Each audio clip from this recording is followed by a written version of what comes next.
Il y a une peur que j'ai en randonnée et dont je ne vous ai jamais vraiment parlé jusqu'à présent. Je comptais vous la partager dans cette vidéo, mais j'ai aussi envie de vous montrer de belles images. Et si vous avez vu ma vidéo précédente en Haute-Maurienne, vous avez peut-être compris que j'y suis restée pendant plusieurs jours. Et pendant les 2 jours qui ont suivi cette randonnée au Mont Froid, j'ai filmé des bribes de ce séjour un petit peu au hasard. Je ne savais pas trop quoi faire de ces images, donc je me suis dit que je pourrais les caler dans cette vidéo avant de vous parler de ma fameuse peur, crainte, etc. Si jamais ces images ne vous intéressent pas, ne vous inquiétez pas, j'ai chapitré la vidéo, donc vous pouvez voir en barre d'infos le temps et vous rendre directement à la partie qui vous intéresse si jamais. Les premières images que je vais vous montrer sont une visite de Suse en Italie, puisque nous nous trouvions, mon amoureux et moi, à la frontière italienne. Puis nous sommes allés visiter les alentours et enfin les toutes dernières images, nous sommes allés à Bonneval-sur-Arc et dans les environs. Je vais vous montrer tout ça, c'est parti, et puis je vous retrouve tout à l'heure. Bon visionnage!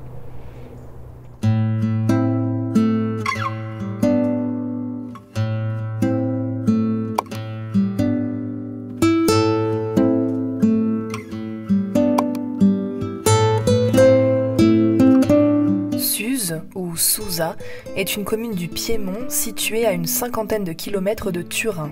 De France, on peut y accéder par le col du Mont-Cenis. La fameuse Via Francigena, un pèlerinage partant de Canterbury au Royaume-Uni et allant jusqu'à Rome, y passe.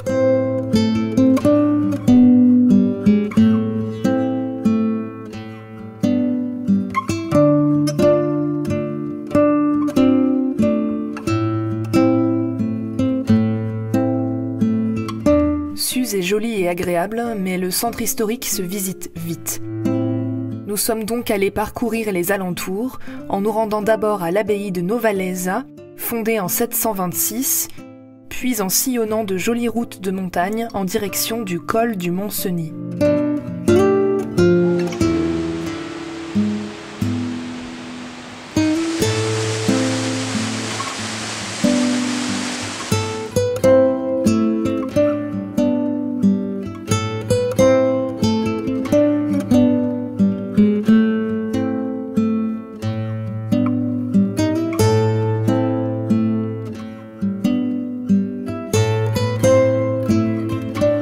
On se dirige vers une cascade, un peu au pif, avant de grimper plus haut vers des lacs. Je parle à mon téléphone et on va voir si ça vaut le coup. C'est aussi l'avantage et les désavantages de faire des choses sans trop savoir. En tout cas, le chemin est joli. Et après les lacs de la commune de Mont-Cenis, on va rentrer. Voilà.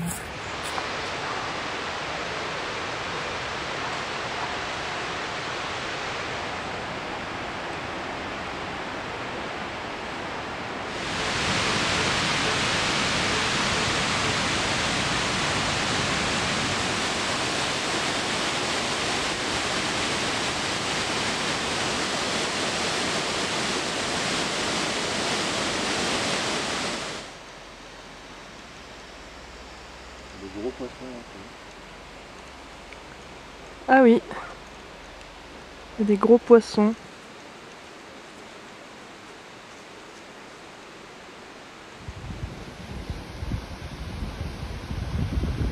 Le lendemain, avant de revenir à Chambéry en milieu d'après-midi, nous nous sommes rendus à Bonneval-sur-Arc, un village classé parmi les plus beaux villages de France, situé au pied du col de l'Iseran.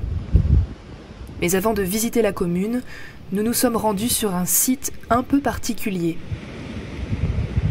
Bon, là c'est le dernier jour, c'est un temps magnifique.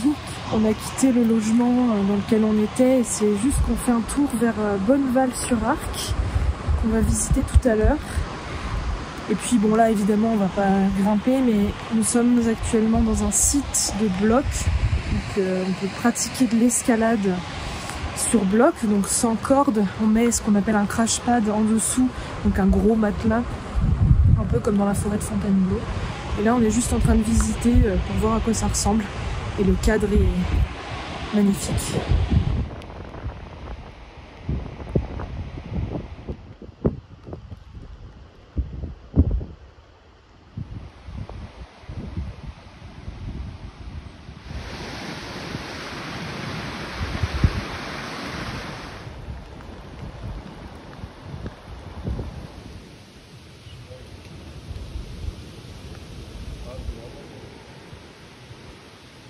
Avec une météo pareille, nous n'avons évidemment pas escaladé ces rochers. Mais malgré la pluie et le vent froid, c'était un site agréable à visiter. Nous y reviendrons sans doute durant la saison estivale.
Après avoir visité Bonneval-sur-Arc, nous avons repris la route vers Chambéry. Nous avons aperçu le fort Victor-Emmanuel ainsi que la redoute Marie-Thérèse que nous reviendrons visiter à un autre moment. Ces bâtiments font partie de la barrière de l'Essaillon, un ensemble de forts fermant la haute vallée de l'Arc en amont de Modane, classés aujourd'hui monuments historiques.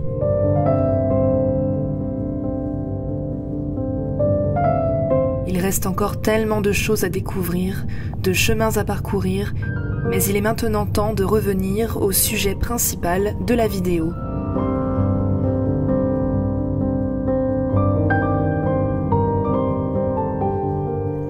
J'espère que ces images vous ont plu et vous ont donné envie de découvrir la région ou de la redécouvrir si vous la connaissez déjà. Maintenant que j'ai glissé ces images que j'ai filmées pendant ce séjour d'une manière peut-être un peu particulière, je ne sais pas, je voulais vous partager cette crainte que j'ai lors de mes randonnées. Je sais pas si c'est intéressant, moi il me semble que ça peut l'être, et puis peut-être que vous vous identifierez... Oula, je vois qu'il y a des moustiques. Bon, je disais, peut-être que vous vous identifierez à ce que je vais exprimer ici, mais je me suis dit que ça pouvait potentiellement être sympa, intéressant de vous partager ça. Alors, le mot peur est peut-être un peu fort, mais en même temps, si, c'est une peur, c'est une crainte que j'ai, c'est quelque chose qui me met pas très à l'aise et que j'apprécie pas particulièrement. Alors il faut savoir, si jamais vous ne le savez pas, je ne suis pas une montagnarde de naissance. J'ai vécu toute ma vie en région parisienne et puis 10 ans à Paris. Donc pour ce qui est des montagnes, on repassera. Ça ne veut pas dire que je ne suis jamais allée en montagne avant d'y habiter, mais disons que c'est pas un environnement dans lequel j'ai grandi. Je n'ai pas vraiment pris l'habitude de crapahuter sur des sentiers vertigineux ou que sais-je, ni fait des activités de montagne vraiment à part du ski. J'ai eu de la chance sur ce point-là. Donc c'est pas un milieu dans lequel je me sens naturellement à l'aise, même si j'adore la montagne et que je m'y sens super bien.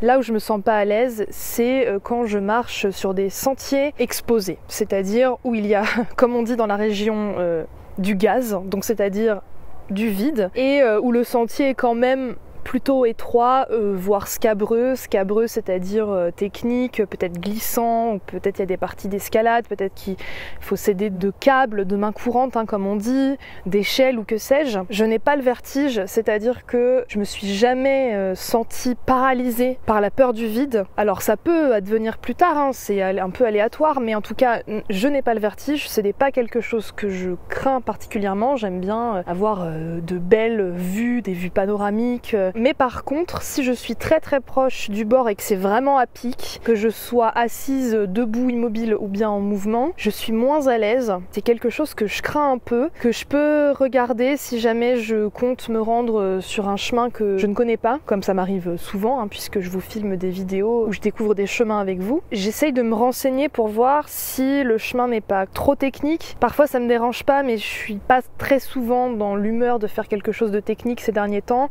Et surtout si c'est vraiment très vertigineux, très exposé. Je suis tout à fait capable de le faire, je l'ai fait à maintes reprises, de me retrouver dans des sentiers avec vraiment du vide très très raide d'un côté voire des deux, un sentier super étroit, en descente surtout, en montée. Je ressens moins ça, c'est les descentes, vraiment, moi je suis tendue en fait, ça me tend. Je suis très très concentrée pour bien sûr ne pas tomber, surtout qu'il y a certains sentiers, si on tombe on est vraiment mal, voire on meurt. C'est pas quelque chose que j'apprécie, je vais souvent lentement, j'ai vraiment besoin de me concentrer et limite parfois si je sens que ça glisse un peu, je m'accroupis, j'utilise les mains, je me mets sur les fesses parfois, j'ai vraiment pas envie de glisser et en fait je sens vraiment le vide quoi. Également si je me trouve sur un chemin de crête, même si le chemin est relativement large mais qu'il y a vraiment du vide des deux côtés, et même si le chemin est très plat, que je suis hyper ancrée, que je sais que ça ne craint rien, je vois bien que ça ne craint rien, ce serait le même chemin mais avec du plat des deux côtés, évidemment ce serait la même chose. Donc c'est purement psychologique, mais je peux pas rester super longtemps debout et immobile sur ce chemin, il faut que j'avance parce que sinon je me sens pas à l'aise, je sens vraiment la puissance du vide, de la hauteur, s'il y a du vent qui souffle fort, ça m'impressionne encore plus. Je peux pas rester trop longtemps, puis j'ai vraiment besoin de m'ancrer fort pour sentir que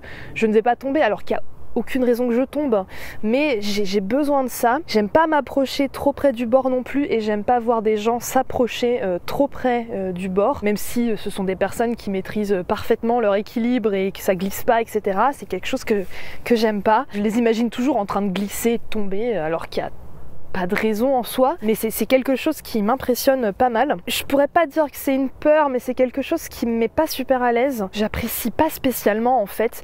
Une fois que c'est passé, je suis fière de moi, de l'avoir fait, d'avoir dépassé ça. Ça montre que je suis capable, mais c'est vraiment pas quelque chose qui me plaît et je suis pas en recherche de ça. Ou alors de temps en temps si je veux me prouver quelque chose, mais c'est vrai que ça me prend aux tripes un peu. Et pourquoi je vous parle de ça, c'est parce que je me suis retrouvée confrontée à cette peur de manière plus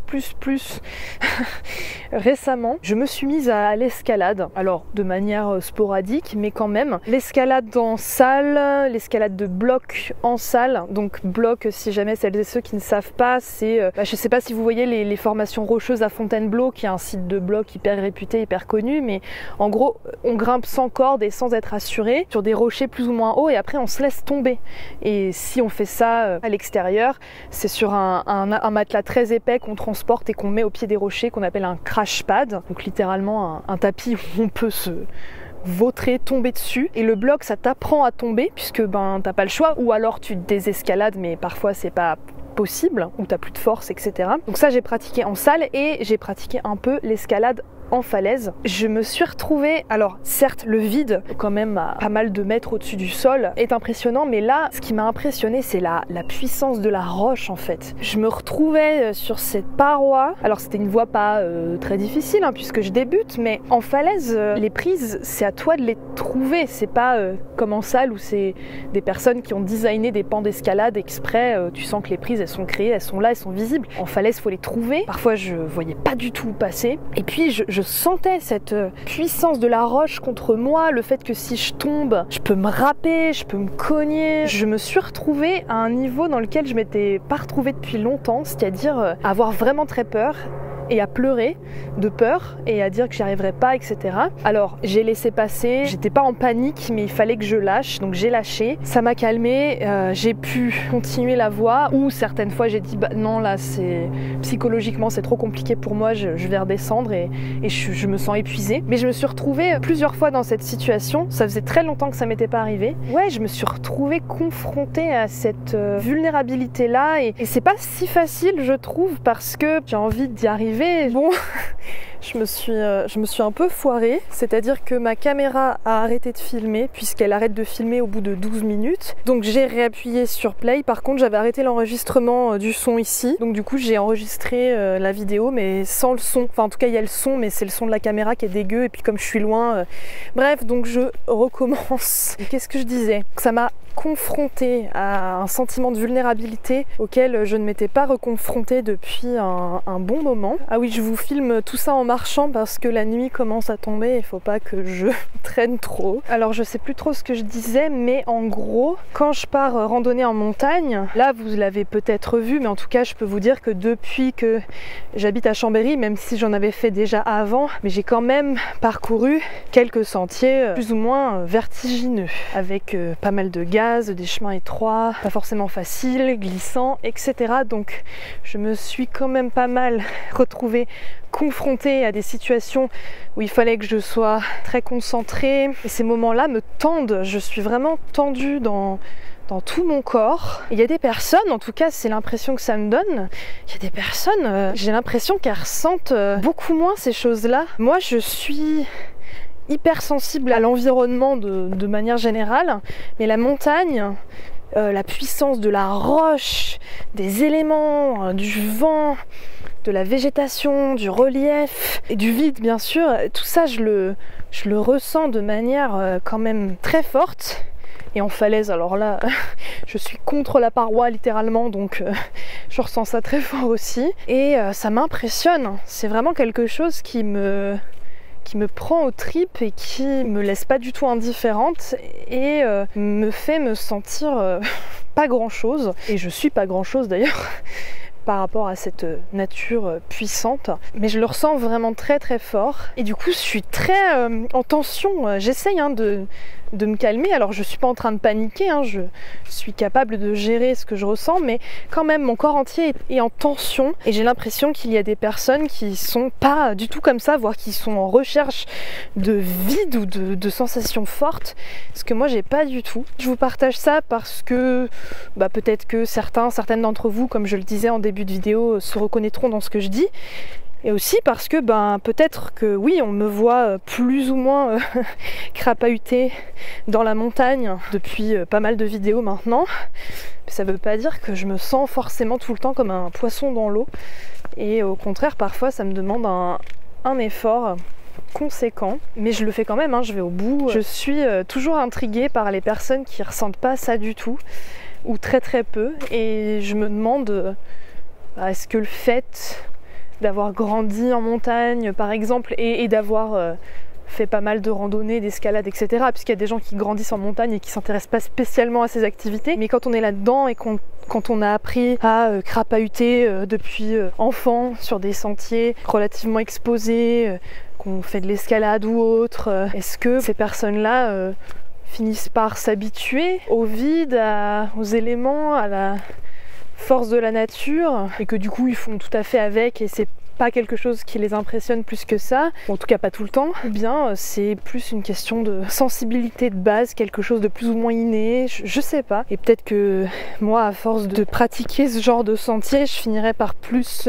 m'habituer, ou pas, si ça se trouve je resterai sensible, très sensible à ces sensations toute ma vie, et c'est ok d'ailleurs. Mais oui, je voulais vous le partager parce que pourquoi pas. Je vais m'arrêter là, j'ai déjà beaucoup parlé, j'ai dû recommencer cette partie. En tout cas, j'espère que ça vous aura un minimum intéressé. Si c'est le cas, n'hésitez pas à laisser un pouce en l'air qui me fait toujours plaisir, mais qui aide également à booster l'algorithme et mettre en avant mon contenu sur la plateforme. N'hésitez pas non plus à laisser un commentaire.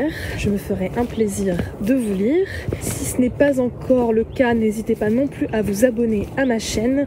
Le bouton s'abonner est juste en dessous. Vous pouvez également me suivre sur les réseaux sociaux comme Facebook et Instagram. Et enfin, si vous le pouvez et le souhaitez, il est possible de m'aider financièrement pour le contenu que je produis sur internet, soit en souscrivant à ma page Patreon, soit en souscrivant directement à ma chaîne YouTube. Et toutes les infos sont indiquées en barre d'infos sous la vidéo. Et je remercie celles et ceux qui m'aident ou qui m'ont aidé par le passé, c'est extrêmement précieux pour moi.